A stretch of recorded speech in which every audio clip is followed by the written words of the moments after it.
You! Come here. Mother. Mother. There's a Roman soldier. Where's the house of Elpius, the leather worker? I don't know. This is the village of Far East, isn't it? Yes, sir. I've been too far for guessing games. Where will I find Elpius? You passed the street, sir. It's the second one back there. Run quick by the back way and warn your father. And it's the third. No, the fourth house. If it isn't, I'll be back. It is, sir, I swear.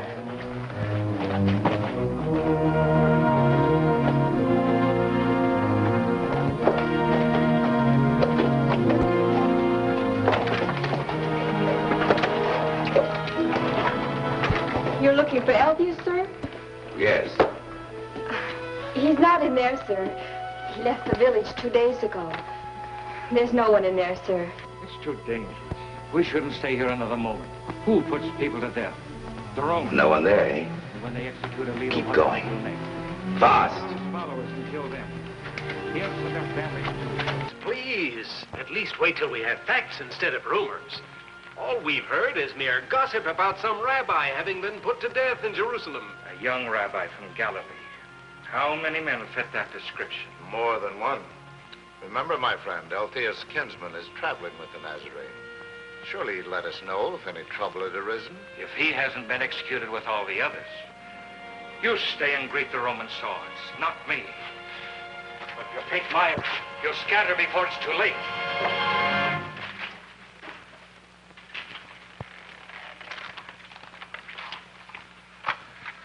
Which of you is Elpius? I'm not. Not I. I was just leaving. If you'll excuse me. I am Elpius, and these men are merely my guests for the evening. Thomas, I might find others meeting with you. Men will say anything under torture. We just stopped him for a moment. Our interest is in God, not in any revolt against Rome.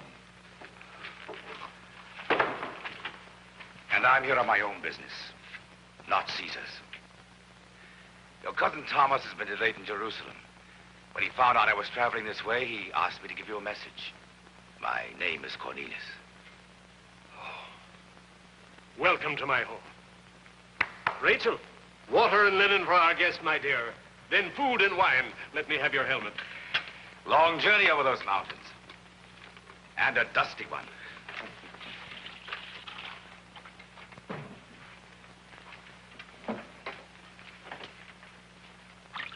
Slip out and look around. This may be a Roman trap.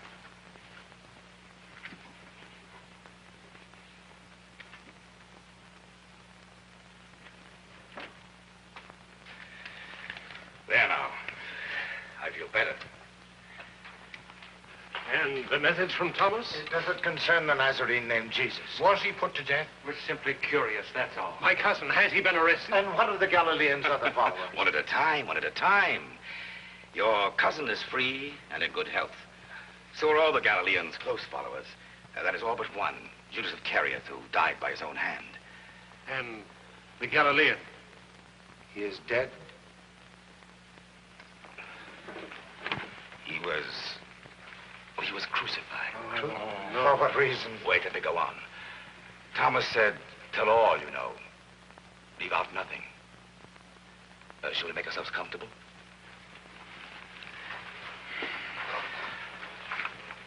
Up to a month ago, I was stationed to the north, beyond the Sea of Tiberias, which you call Galilee.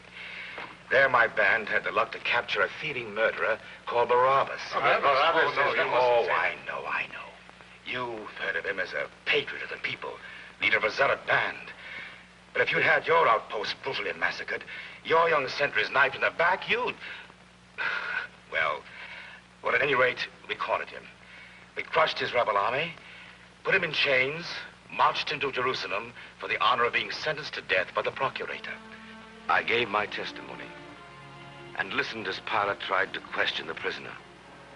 But Barabbas sneered at the governor, refused to answer, and when sentence of death was passed, cursed as the soldiers led him off to prison.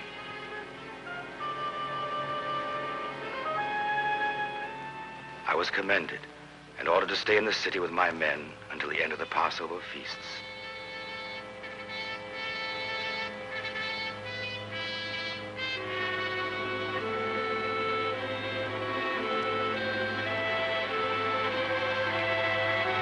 Centurion. Longinus. Where in the empire did you drop from? 6 months ago, Carthage. Before that, Alexandria. Welcome to duty in the city. How'd you know I dropped? What do you think suggested keeping you here to the procurator? Maneuver to share his quarters with you. This way, we'll take the shortcut through the temple courtyard.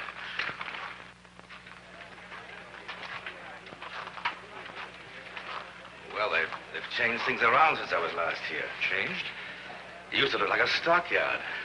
Bullocks and goats, sheep and pigeons for sacrifices. Money changers tables over there. They were until 3 days ago. And a new young teacher, a man from the north, drove them out single-handedly. One man? One man. To be exact, that man. Jesus Bar Joseph from Nazareth in Galilee. I think I've heard of him. If you'd arrived here 4 days ago, you'd have heard of nothing else. Oh? Last Sunday morning, I had a report of trouble at the gate of the Lily.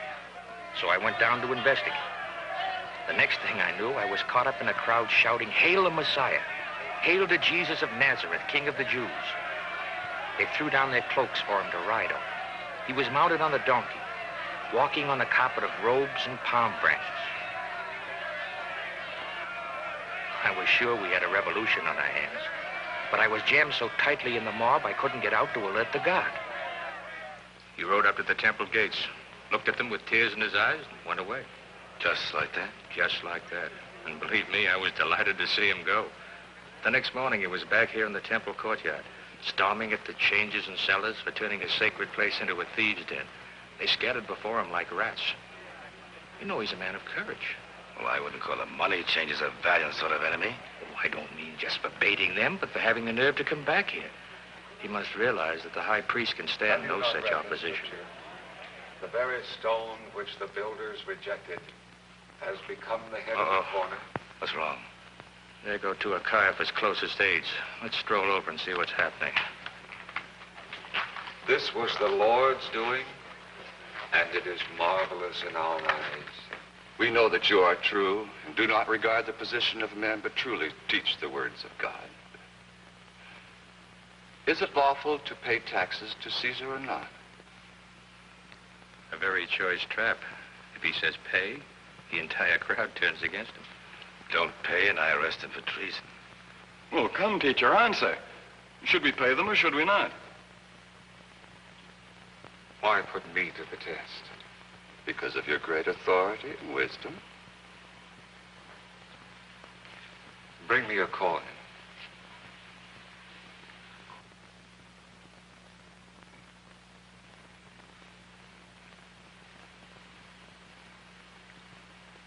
Whose likeness and inscription is on it? Why, Caesar's.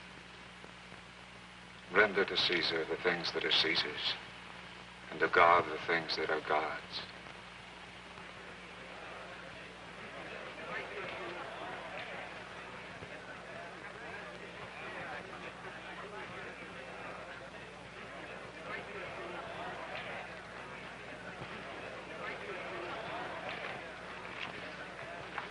Too bad he isn't a Roman. We could use men of his cut. Better go back to Galilee, or at least get out of Jerusalem, or he'd be a corpse. For twisting the beards of two courtyard lawyers? No. No, for preserving the peace that Augustus demands of this province. Oh, I know you make a point of ignoring politics. But this sovereign state of Israel is a vast steaming cauldron ready to boil over. If it does, we'll all be scalded. Wine from Hebron. Well, without trouble, there'll be no need for armies. And we'd be slaving on a farm or drudging away in a mine. Personally, I prefer the Emperor's salt. It's fed me, and I've bled for it. But if I have to bleed again, I prefer doing it for profit or glory, not to cover up another man's stupidity. Such as? Marrying a lady from the purple. Well, almost from the purple. Might have bought Pontius a governor's throne, but it didn't give him a statesman's mind. He's still a soldier, always will be. What's the matter with that? You've been out in the desert sun far too long. Not me. I've served as a statesman before. I'll take a soldier commander any day. When trouble starts, a soldier crushes it, fast. He doesn't dicker and argue till the enemy's entrenched in the best positions. If it was years ago, we had a cohort at every 10-mile post, I'd agree. The empire's grown too large. Our troops are spread far too thin. We've 28 legions to control the world. 3 in Britain, 5 on the Rhine, 9 spread the length of the Danube, and 11 split from Dacia through Arabia and Egypt to Carthage and Spain. And we've won, only one, in all Judea.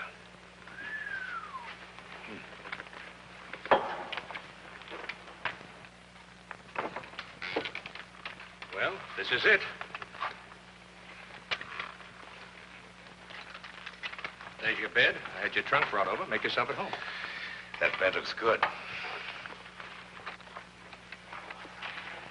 We can't rule through crushing power anymore, my friend. In these times, we need the help of such local potentates as we can bribe and use. You mean Herod? As Herod was. Before his libertine living cost him the scanty respect and obedience he had. Now we appoint the high priest, manipulate through the temple. Unfortunately, this present one, Caiaphas, is more greedy and grasping than his father-in-law Annas was. So I've heard. But there must be a limit to even an Israelite's patience. Show them a leader that'll stand up to this Caiaphas, and the cauldron will really boil. Don't think Caiaphas doesn't know it. Perhaps it might be better if the Nazarene did leave the city. If he doesn't, Caiaphas may feel forced to silence him. Maybe the Nazarene's followers will rise up to protest. Oh, but enough of this gloomy croaking. It's time to dine. And I know an inn not far away. The lamb is cooked with wine. My men were given the honor of guarding the palace where the procurator was staying during his visit to Jerusalem.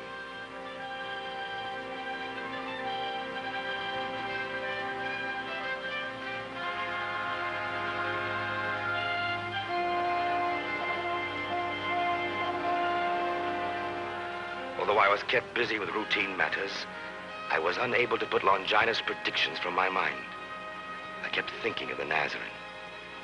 I guess that's why, one off-duty moment, I acted on impulse. Wait. You.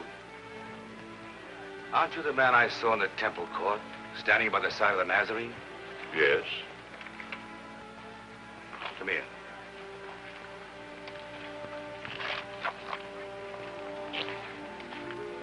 You're one of his followers. What's your name? Thomas. Thomas, huh? Tell him for his own good to leave Jerusalem at once. Understand? I understand. But I doubt if he'll do it. Then I'll order him to go. Where's he staying? In Bethany. Way up there? When's he coming down the hill? At sundown. We're meeting for the Feast of the Unleavened Bread. I'll be on duty then. Give him the message as I told you. Tell him it's a centurion's command.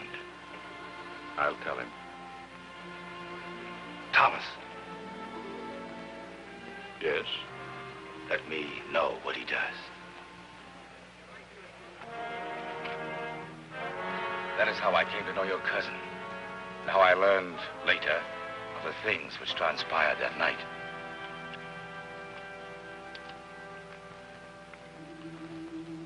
Their meeting place was in an upper room. And even then, the Nazarene must have known what still lay in the future.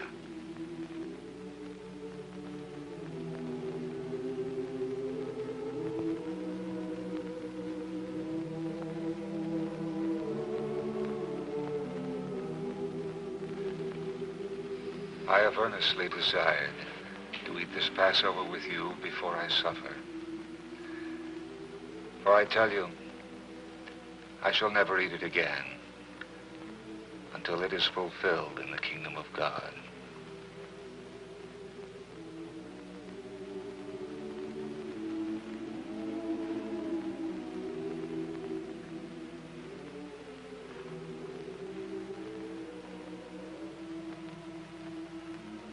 Blessed art thou, Lord God, King of the world, who hath brought forth bread from the earth.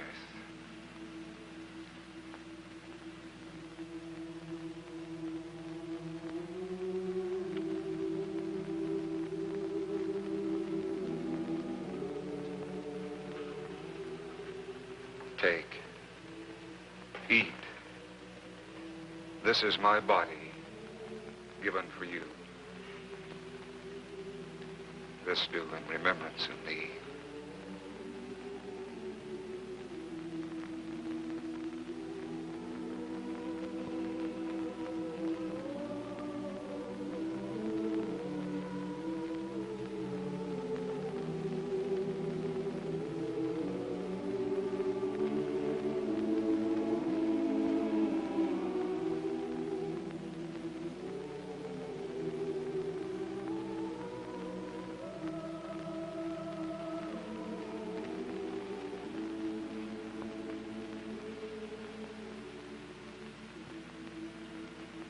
Blessed art thou, O Lord God of the world, who hath created the fruit of the vine.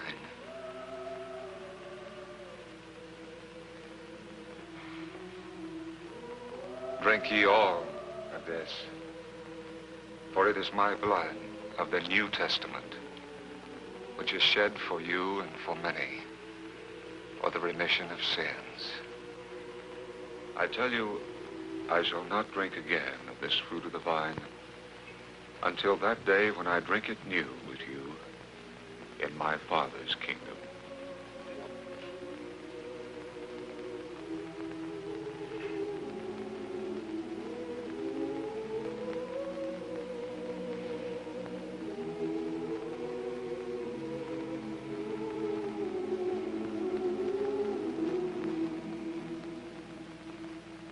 But behold, the hand of him who betrays me is on the table.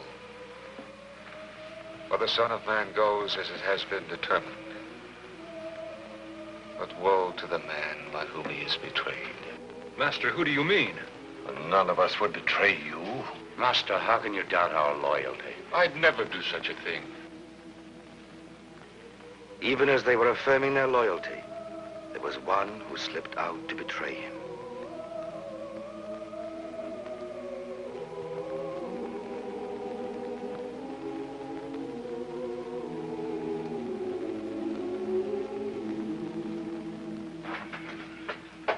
Why didn't the others stop him?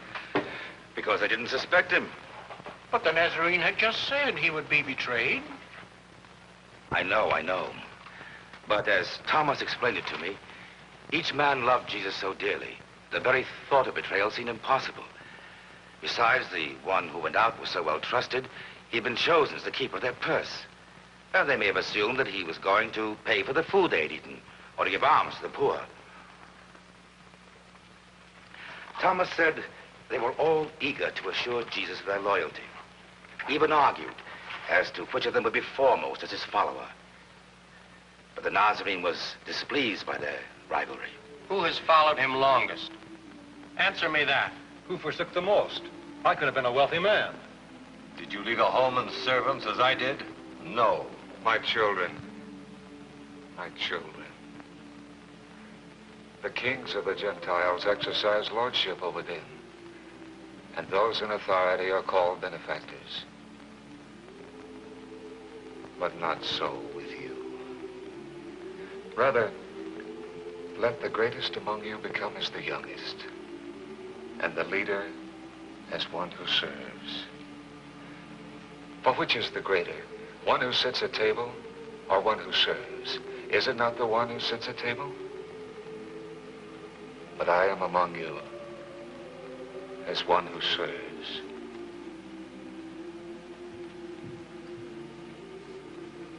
You are those who have continued with me in my trials. As my Father appointed a kingdom for me, so do I appoint one for you. Simon, behold, Satan demanded to have you, that he might sift you like wheat. But I have prayed for you that your strength may not fail.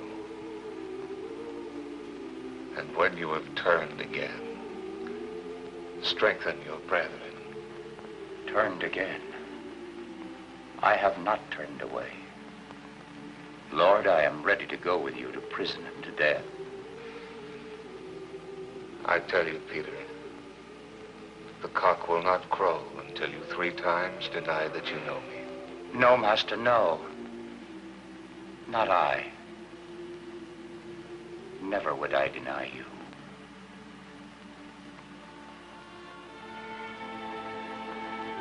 When the supper was ended, Thomas said, he led them out to a nearby garden called Gethsemane. Wait here and pray that you may not enter into temptation.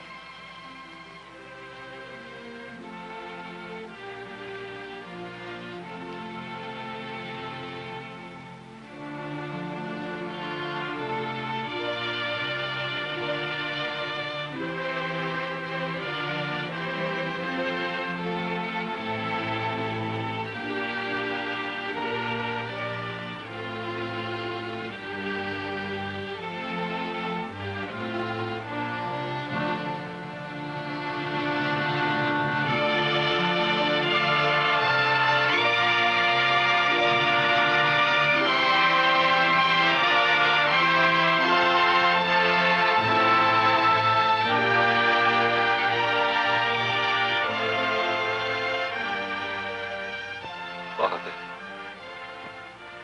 if thou art willing, remove this cup from me. Nevertheless, not my will, but thine be done.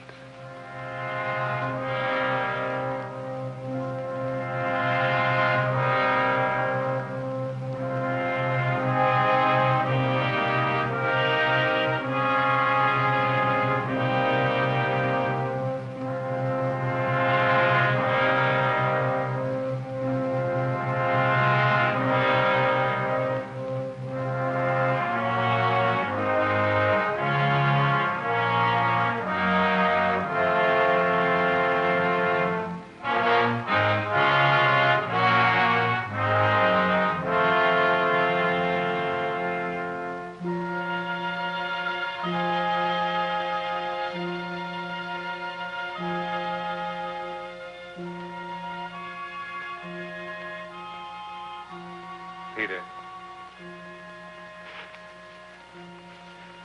So, could you not watch with me 1 hour? Watch and pray that you may not enter into temptation. Master,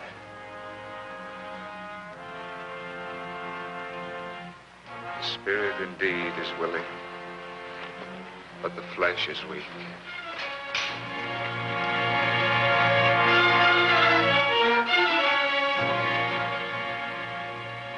Behold, the hour is at hand. The Son of Man is betrayed into the hands of sinners.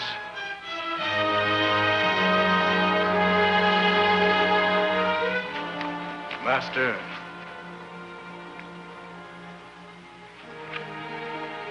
Judas, would you betray the Son of Man with a kiss? That's the man. Seize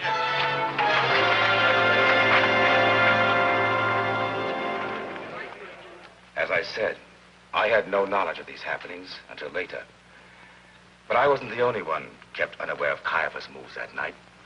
While the city lay sleeping, he had Jesus brought to Annas' home, where a carefully chosen section of the Sanhedrin questioned him till daybreak. In Annas' home? Yes. You're sure of that? Peter followed, mingled with the soldiers in the courtyard. Well, they have no right to do that. Our laws provide for trial before the whole Sanhedrin, openly in the temple. That's true. Trial in the dead of night? That's not justice, it's mockery. Be that as it may, Caiaphas did it. No wonder all the decent people of Israel have turned against him. 'Tis a bitter thing being conquered, but being betrayed by one of your own. My first knowledge of what had occurred came just as the day broke, when, having agreed on his guilt, they brought him to the palace where Pilate was staying. They wouldn't enter the judgment hall themselves. Some religious business about not defiling themselves by entering a Gentile's house during the Passover. So I had the task of waking the procurator and telling him what they sought. Needless to say, he wasn't in the best humor when he came out to them.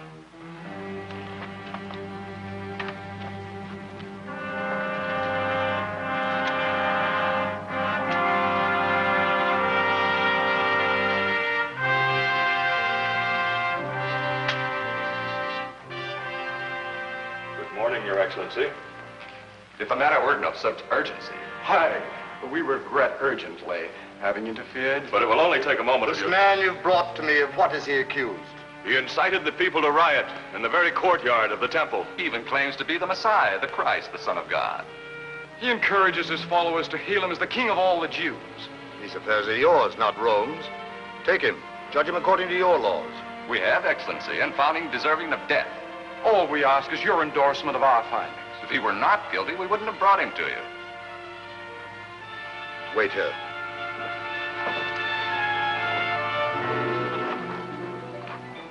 I have heard many men examined, questioned more than a few myself. But if the Nazarene had guilt or evil in his nature, I couldn't detect it, nor could Pilate.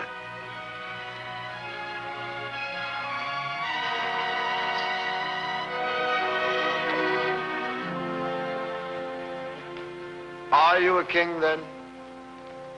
You say I am a king. To this end was I born, and for this cause I came into the world, that I should bear witness for the truth. Everyone that is of the truth hears my voice. Truth. What is truth?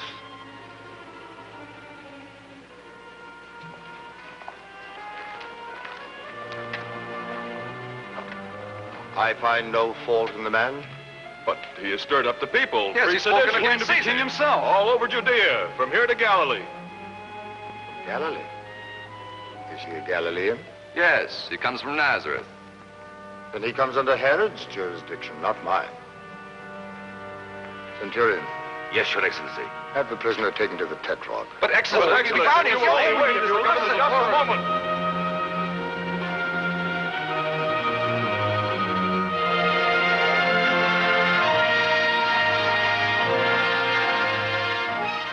Herod asked him 100 questions, but the Nazarene gave him no answer. He demanded that Jesus perform a miracle for his amusement. Jesus held his silence. And finally mocking him, Herod had him robed in purple, to befit your kingship, he said, and ordered me to take him back to the governor.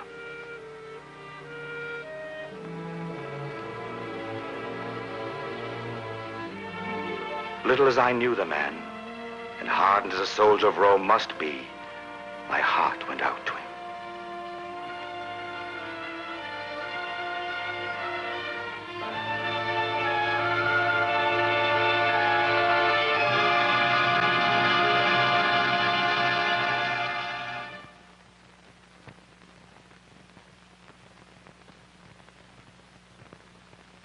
I reported all that had happened to the governor, and again he went to the Nazarene's accusers.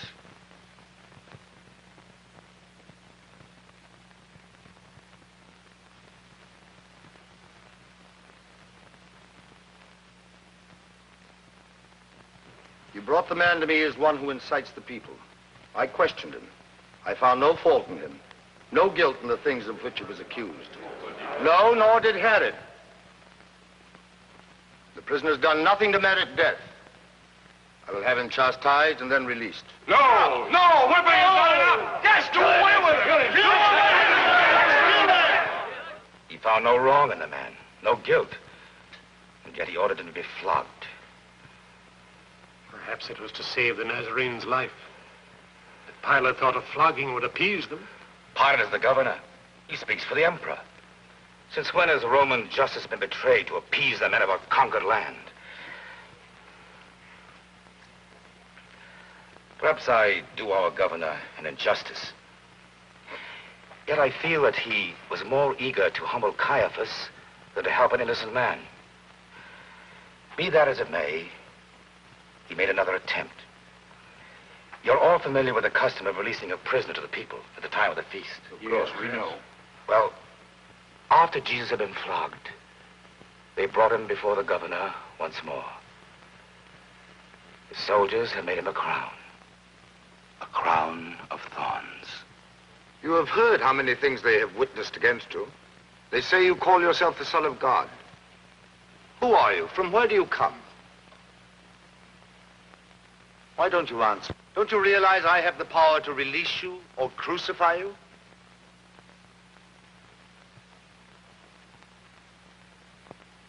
You could have no power at all against me, except it were given you from above. Therefore, he that delivered me to you has the greater sin.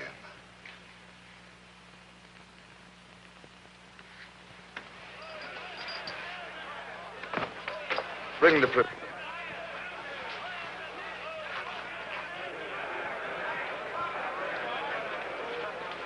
If you release that man, you are no friend of Caesar's.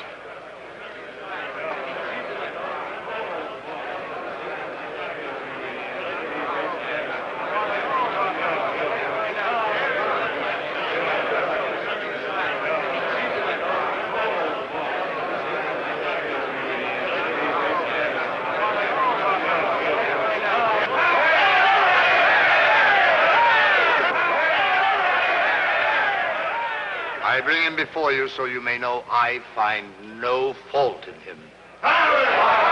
Behold! The man.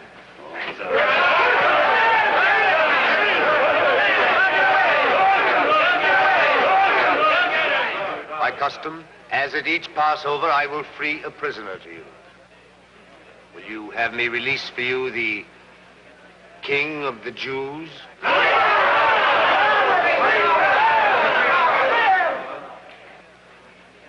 What then shall I do with Jesus called Christ? Crucify him! Crucify him! Lay him on the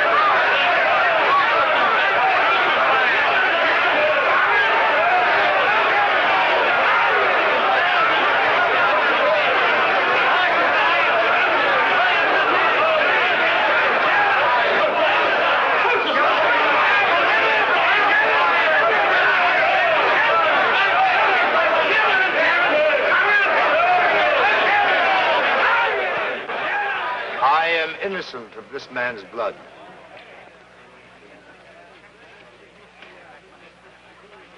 See to it yourselves.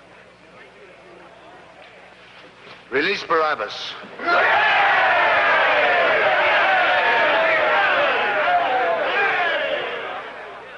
And so Pilate backed down once more.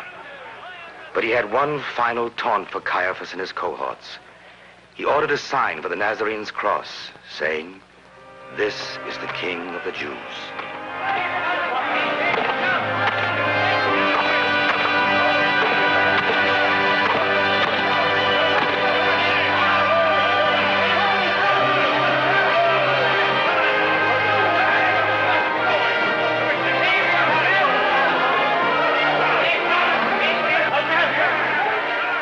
While he hung on the cross, those who had persecuted him came to mock him. You're the Son of God. Come down from the cross. Father, forgive them, for they know not what they do. You are the Christ. Save yourself. Save us. Do you not fear God? You who are condemned? You and I are condemned justly. We have received the due rewards of our deeds. But this man, he has done nothing wrong. Jesus, Lord, remember me when you come into your kingdom. Verily I say unto you, today you shall be with me in paradise.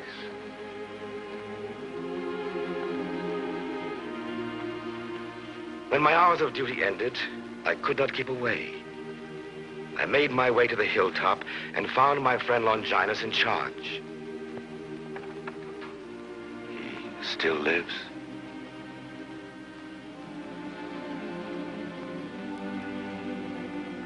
As we stood watching, the Nazarene's mother came up the hill, accompanied by her sister and two of her son's followers.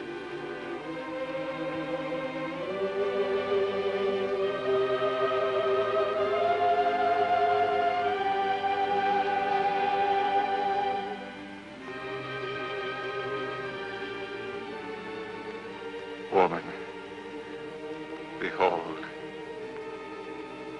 thy son. Behold thy mother.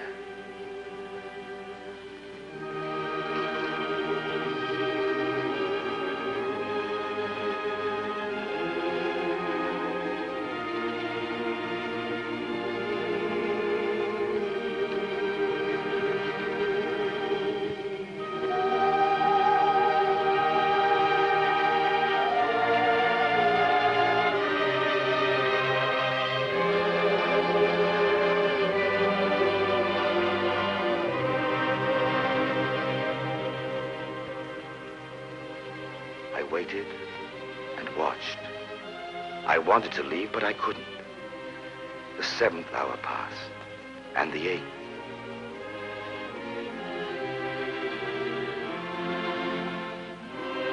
My God. My God.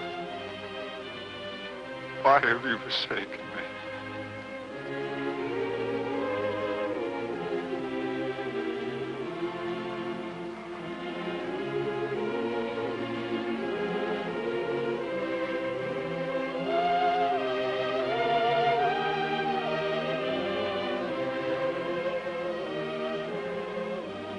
I thirst.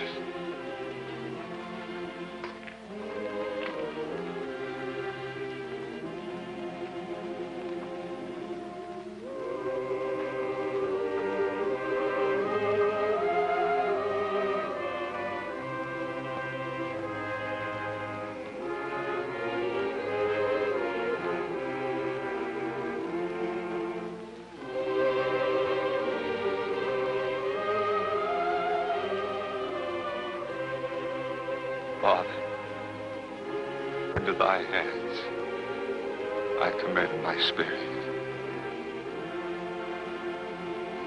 It is finished.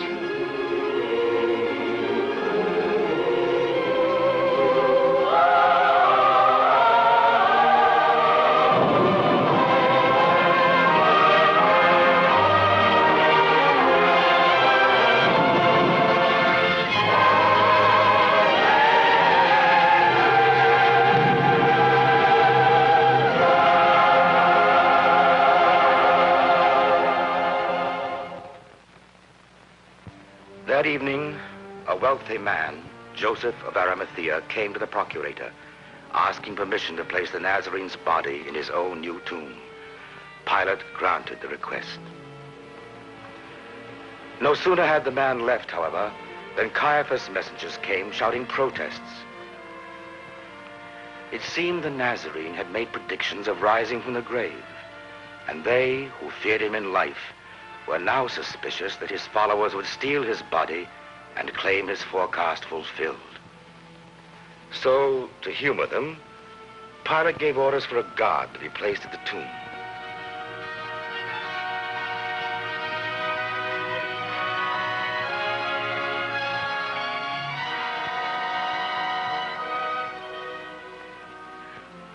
It was very kind of you to take the time to tell us. I wish we could have seen more of the Nazarene while he lived, even though he was not the Redeemer of the Scriptures. Still, he was a wise and gentle man, a great teacher. His death is a real loss. He is not dead. But you said he was crucified, that he died on the cross. I did. But then how can you say that he's not... Listen. My friend, Longinus, drew the duty of guarding the sepulchre. On the last night of the week, I went with him in his late inspection.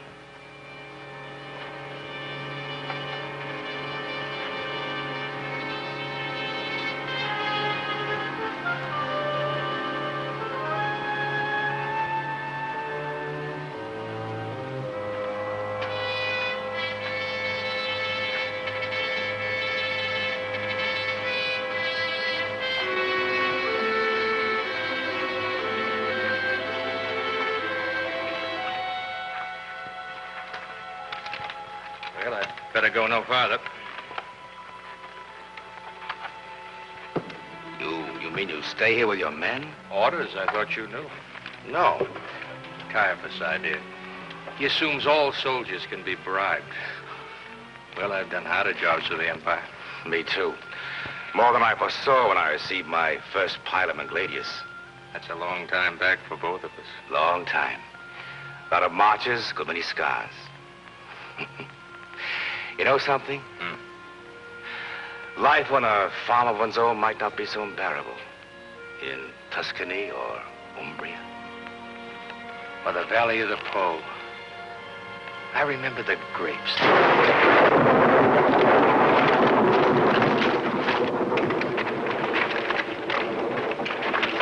light. Man, pull yourself together. You tremble, that was all. No, the figure. What figure? I don't know. One with shining robes so bright, I was dazzled, then I...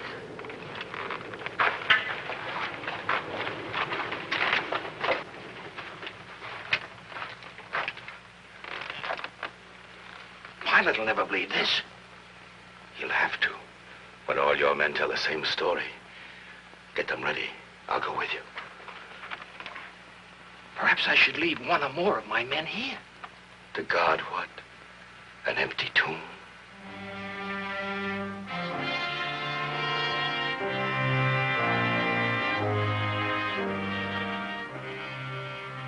As I learned later from Thomas, the woman of Magdala, bearing oils and spices to anoint the body, came to the tomb while the dawn mists were still on the ground.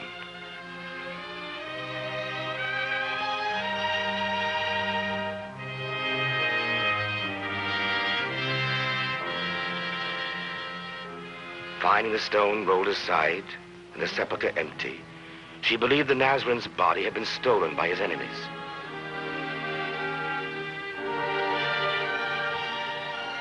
She ran back to the city and told Peter of her discovery. Together with John, they hurried back to the tomb. John ran ahead, but on reaching the door and seeing the empty tomb, he dropped to his knees, overwhelmed by grief.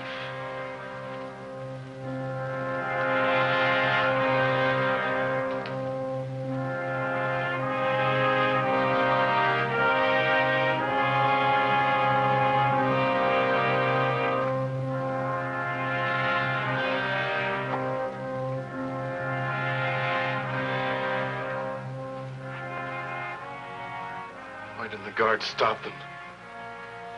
How could they have permitted them to...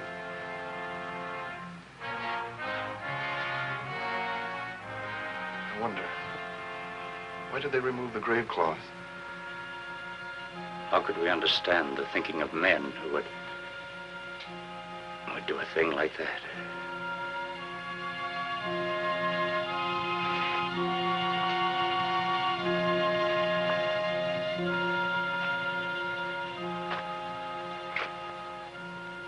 Come, we must go tell the others. You go, Peter. You and John. I want to stay here a while.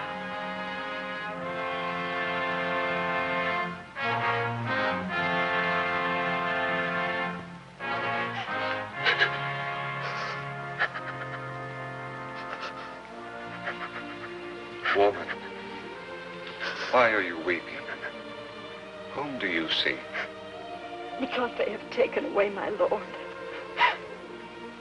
Sir, if you have carried him away, tell me where you have laid him, and I will take him away. Mary.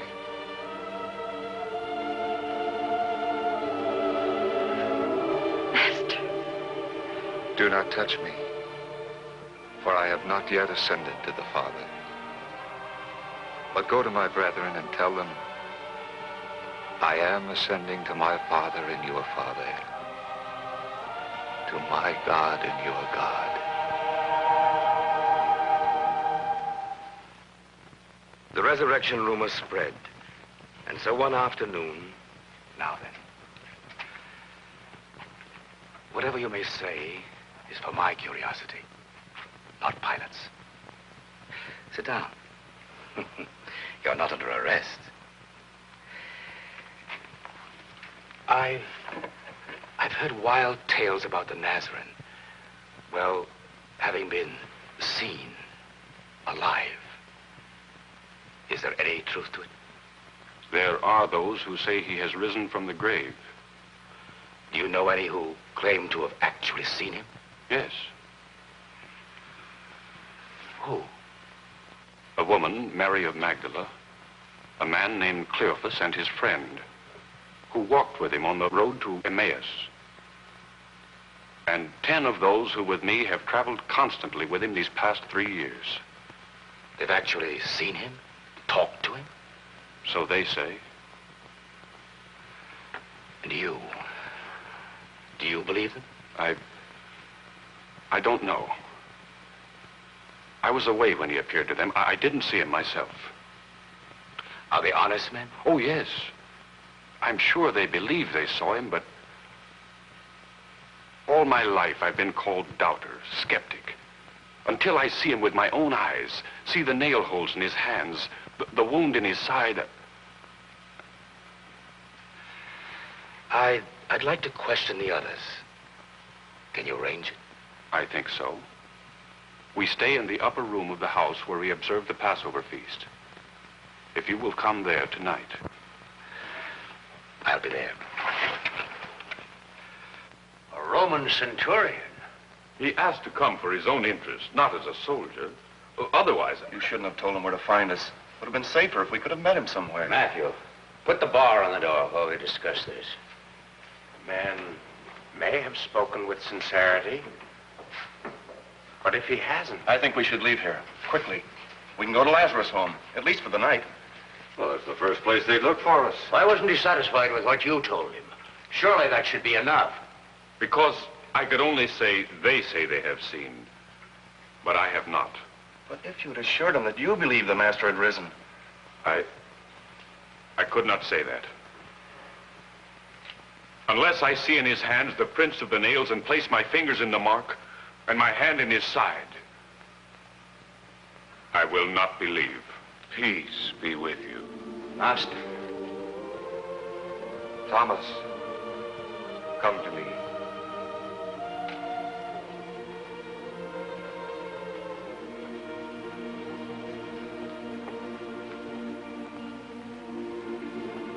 Put your finger here and see my hand.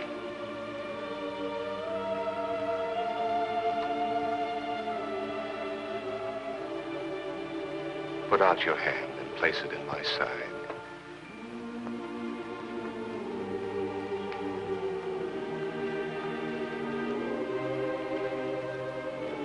Do not be faithless, but believing. My Lord and my God.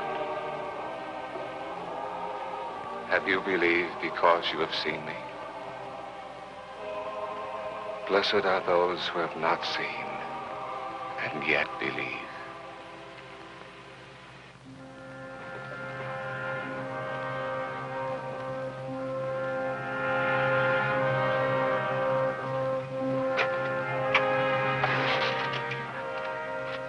Cornelius, he lives. I've seen. There is no doubt. When? Where? Just now in the room. He took my hand and placed it on his wounds. Didn't you see him?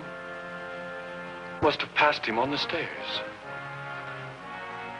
On the stairs.